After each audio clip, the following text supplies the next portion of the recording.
Good morning, friends and family. Today is May 3rd, and hey, unfortunately, I've been on crutches for a little injury that I had for almost 6 weeks. It'll be 6 weeks tomorrow, so I'm hoping that I get off crutches. And because I've been on crutches, my garden has been a little neglected, unfortunately. But I figured I'd take a couple minutes and kind of show you some of the changes, some of the failures, some of the successes since the last time I posted. So let's check it out.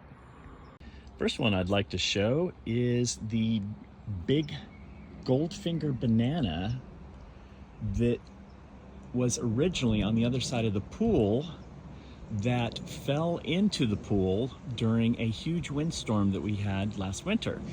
And I chopped it way back. My father-in-law and I hauled it up here to the new banana grove area. And look at that. Look at all the new growth that it has. So I'm really, really happy that I was able to successfully bring this back to life. Still not looking, perfect, but look, it's growing leaves. It's grown out 1, 2, 3 new leaves, and it looks like there's a new one coming out the center. So this is a pretty mature banana stalk. So we very well could get some fruit off of this pretty soon if it's healthy enough. Mexican sunflower, and beside it, another Goldfinger banana pup that is doing nicely. And look at the size of my blue Java or ice cream banana. That thing is beautiful, and I've got a couple really nice pups around it as well. That's growing up nicely. You can see where the winds get it, but so far so good. Directly across from the other bananas I just showed, this one is a tall Namois, and this is a sweetheart banana.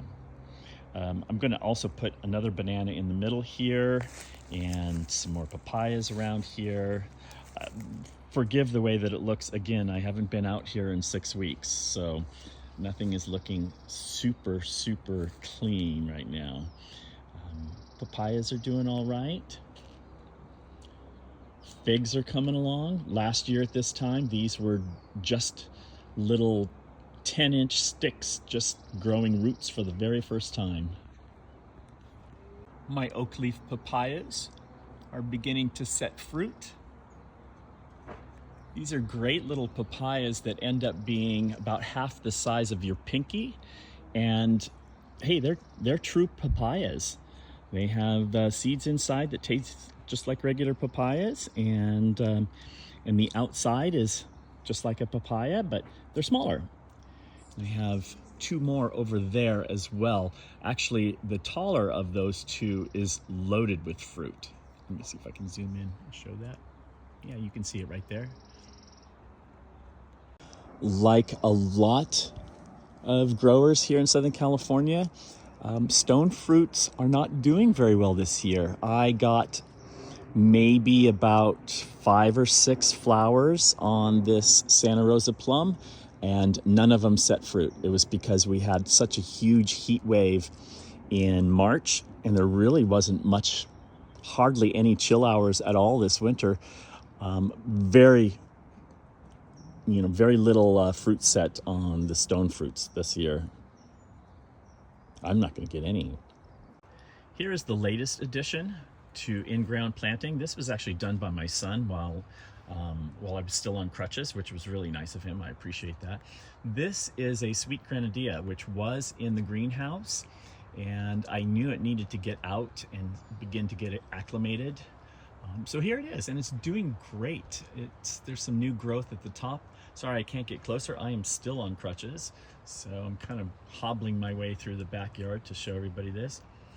There is what I'm doing for irrigation, and I've done this through the entire yard.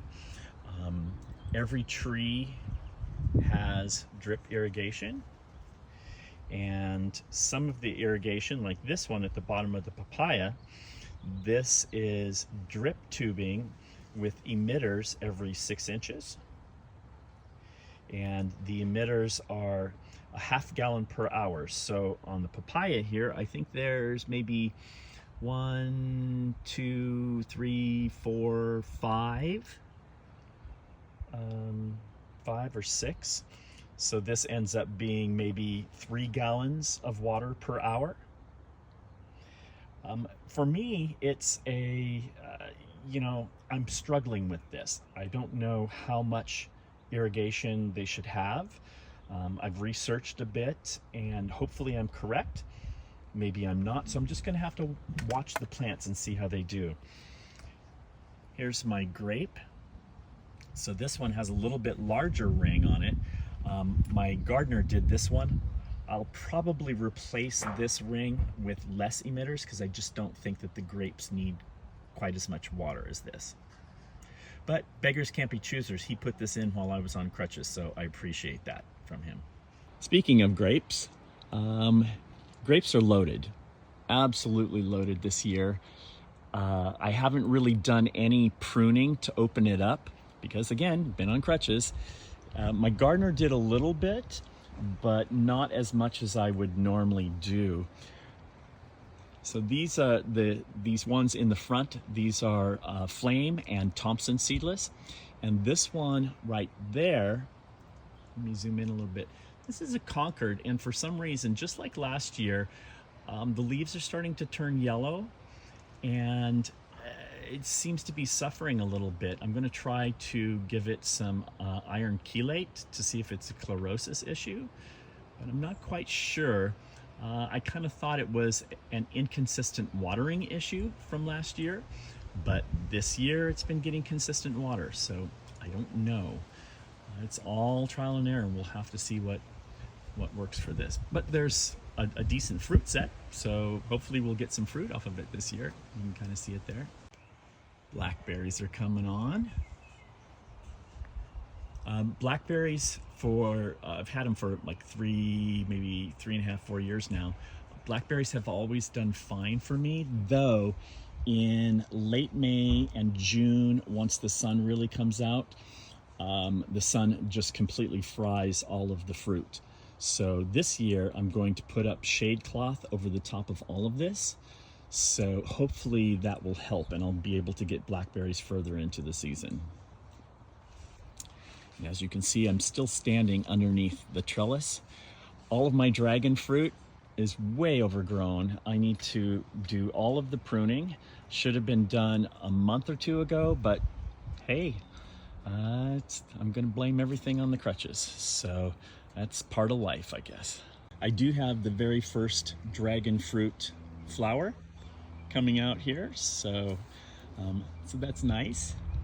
Hopefully I'll get a fruit off of this. I'll have to come out in the next couple days and do some hand pollination. The star fruit tree right on the other side of it, let me zoom in because it's hard for me to walk. I am having some problems with this. It has irrigation, and I know that star fruit require a bit more irrigation, so I have double rings to make sure that it gets plenty of irrigation. Now, as you can see, all the leaves are turning yellow. I don't know if this is too much water, or if it's chlorosis, or if it's too little water. I don't think it's too little water. I think it's a chlorosis issue. Maybe it's because it's not taking up nutrients. I'm not sure. So I'm gonna work with my lovely bride today to add some iron chelate to this and see if we can get it to green up a little bit. In addition to the green leaves, this particular one, I'll zoom out, this particular one has not flowered as yet. Its sister over here, the Sri Kembigan, this does have flowers on it, but unfortunately the flowers are not setting fruit. So again, I think it's a nutrient issue, and I'm just gonna have to figure this out. The joys of growing tropical fruit trees. Here is my Phenodihete, Cherimoya, which I pruned back a little bit, and after the prune, it just exploded with growth and flower buds everywhere. Every single branch is covered with flower buds. I haven't had a chance to get out here and do any hand pollinating, but starting tomorrow, if the doc says I can get off of crutches, I will be out here doing some hand pollinating. Yeah, there's a female flower right there. So I got a few fruit off of this last year. Look at all the flowers on that branch. It's just covered. Yeah, I got a few fruits off this last year and they were amazingly good. Just super flavorful. So I'm hoping to get a few this year as well. And the tree, I think, is plenty big enough to support some fruit. The fruit set that it had last year had no detrimental effect to it. So I'll let it set fruit. My red Atamoya is still holding fruit. I come out here every day, every other day, and see if that's ready to go. I picked some a couple weeks back that looked just like that, where it had lightened up a little bit, and set that on the counter for a few days, and it did ripen nicely. These ones that are left, I'm just gonna let them stay on here a little bit longer, and then I'll take them off and see what we get. This one I did not trim back that much, and there is some new growth right there, some new growth coming in on it. So it does appear to be a nice healthy tree. So here's an example of what mulch can do for you. Okay, looks nice and dry, right? Looks like it's way too dry. But when you move back the mulch and look down underneath, look at that dirt. That has got plenty of moisture in it. So not only do I know that my drip irrigation is doing fine, but I also know that the mulch is doing a great job keeping that moisture in, because this little tree is pretty much in the sun for a good portion of the day. This is a New Zealand lemonade tree, and hey, it does have some nutrient issues. So I'll probably need to address those. These are the oldest leaves. And there's a little bit of leaf curl, so maybe it's not getting quite as much water as it should. Hey, it's all trying to learn and figure out what these plants need. My lemon guava is really appreciating the consistent moisture. It is currently flowering and setting fruit. It does this every year. It's very, very reliable, very hardy tree, highly recommended for Southern California. I put one of its sister plants, a strawberry guava, right next to it. What's interesting about this is I don't know if the light colored leaves are just indicative of brand new leaves, which they are, or whether it is a nutrient issue. This one, when it sets new leaves, it's, they're kind of reddish like that. Now I noticed that one has some reddish leaves as well, but, these, they're really pretty, but I'm thinking that might be a nutrient issue. So time will tell, we'll see. As you can see, it's getting ready to flower, so I'm hoping that this sets fruit as well. Right next to it, that's the red Malaysian guava. Lots of new growth on it. It has not flowered yet, but it gives me guavas every year, so nice and healthy. It looks great. I'm happy for it. My jujube tree, very heavy producer every year, highly recommended for Southern California. It produces hundreds and hundreds and hundreds of fruit. And you can see right there on those branches that it is, once again, loaded. So I can come out here in a few months and just stand here underneath the tree and eat jujubes until I'm full. My longan tree is looking really good. I will get fruit off of it this year. And it's put on lots of new growth. It was a little straggly last year, and I attribute that to lack of water. Now that I have the irrigation, nice consistent water. So right now, the tree appears to be very, very happy. I'll just have to watch it as we go into the summer months and it gets really, really hot. This is smack dab in the middle of a hot backyard. Looking that direction right there, that is due west, actually just a tick southwest. So in the summertime, the sun just beats in here. And this takes the full brunt of it for most of the day.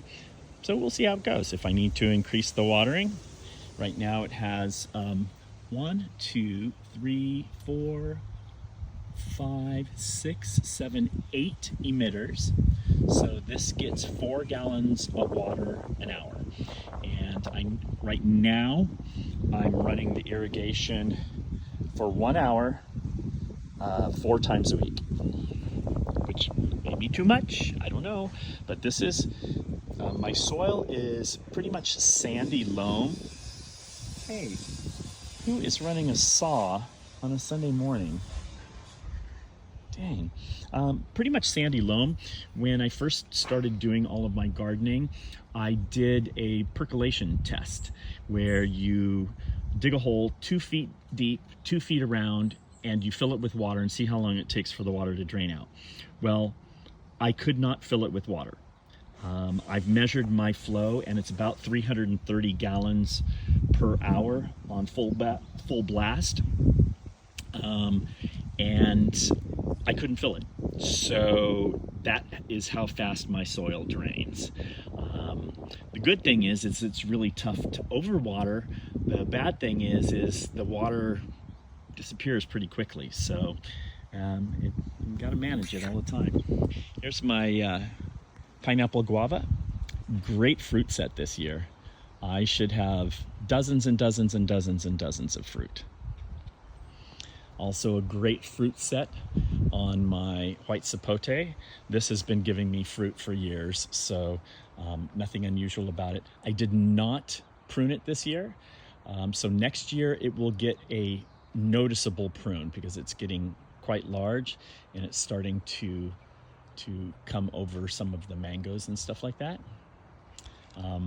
I have pruned this a few times and probably taken off a total of about in 2 separate height prunings, probably about 12 feet of height is what I've taken off of it. So about 6 feet at a time.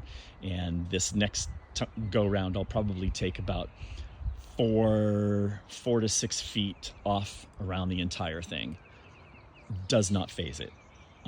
Perfectly suited to Southern California, highly recommended. Here's my, well, sounds like there's workers next door. Here's my Ruby Supreme guava.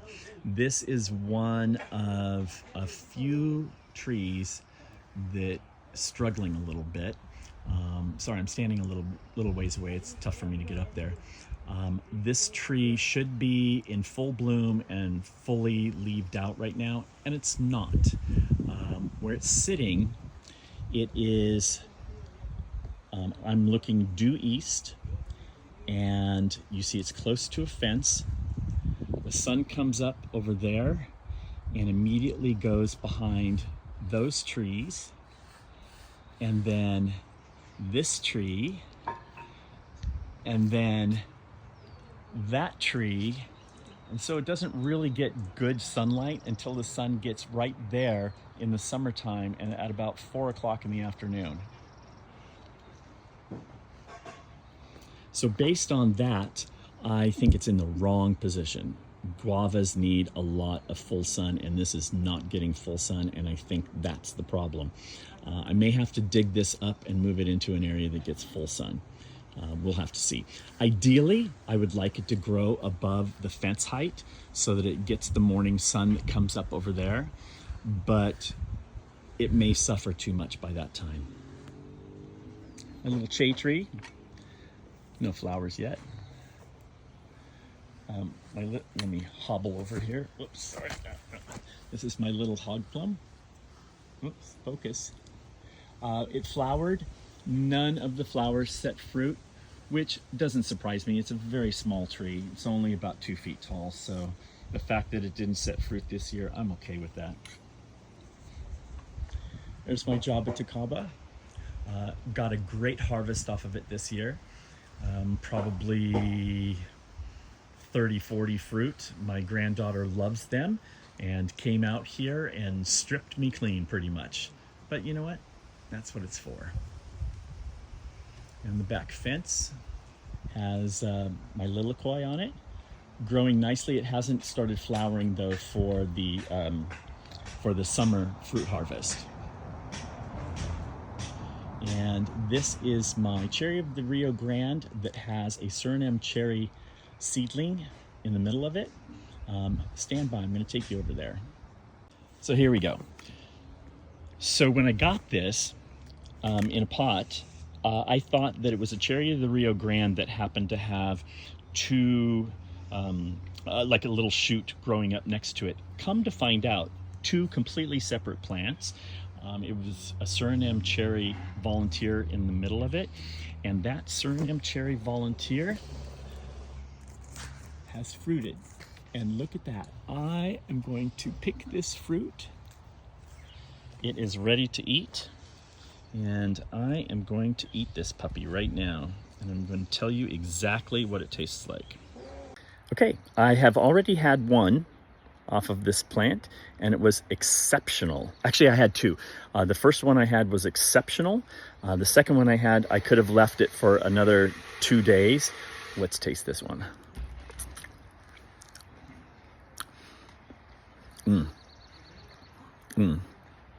Really good. Super good.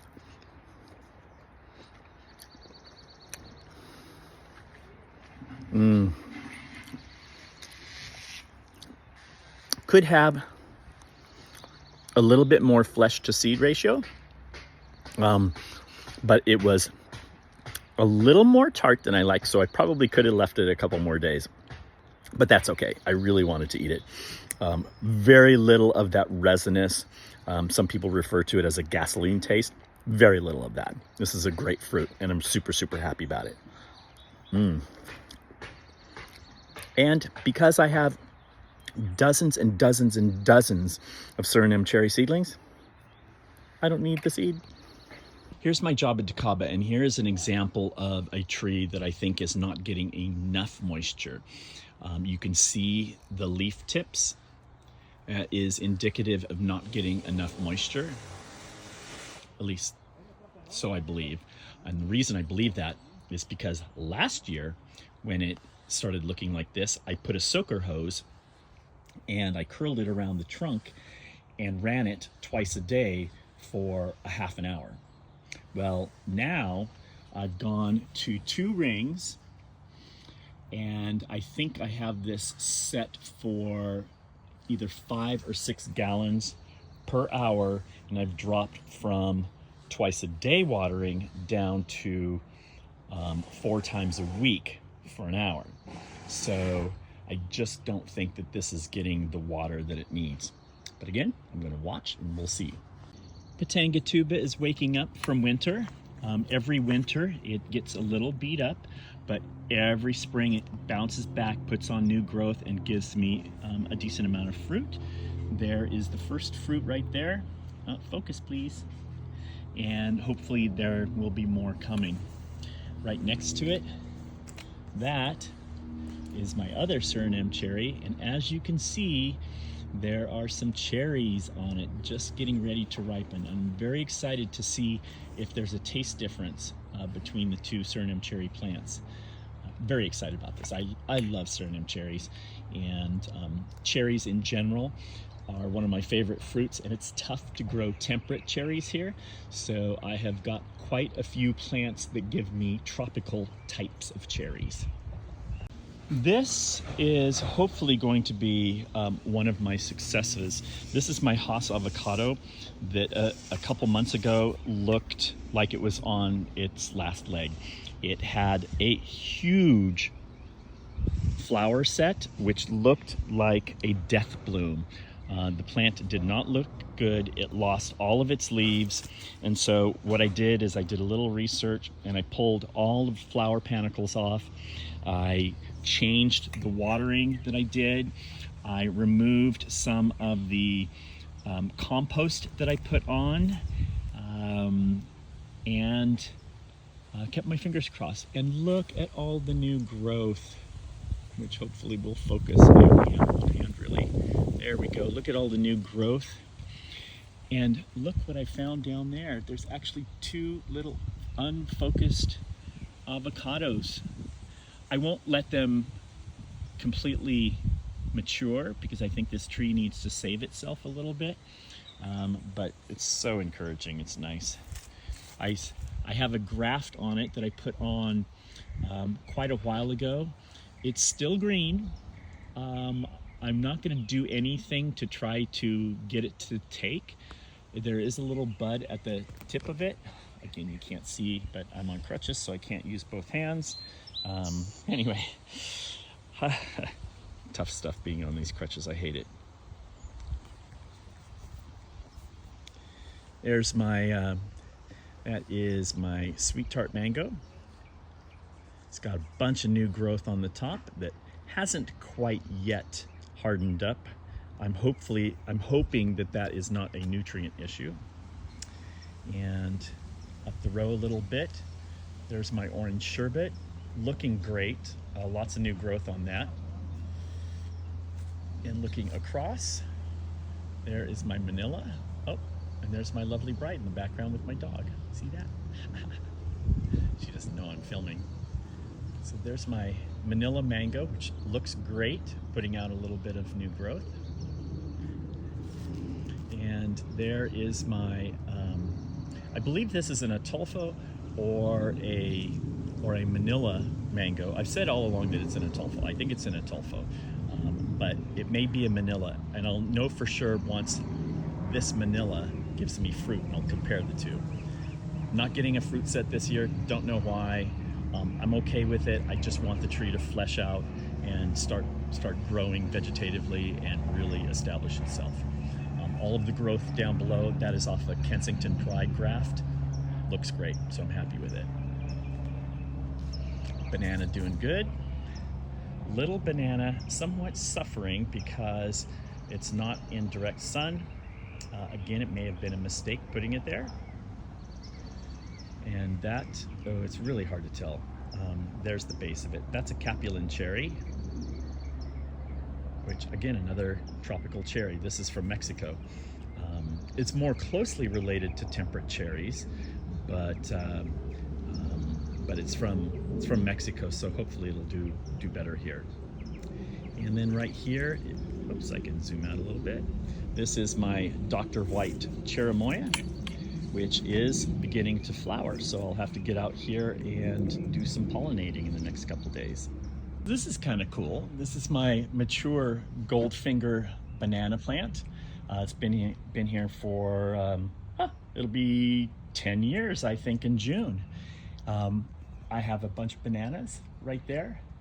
And this is the very, very, very, very first time that I'm actually going to get 2 bunches of bananas at the same time. There it is right there. Very cool. I'm so stoked about that. So if it's like other bunches that I've gotten, it'll take quite a while for them to ripen, but we're supposed to have a pretty hot summer this year, hot and humid summer, so we'll see. This here's my black sapote plant.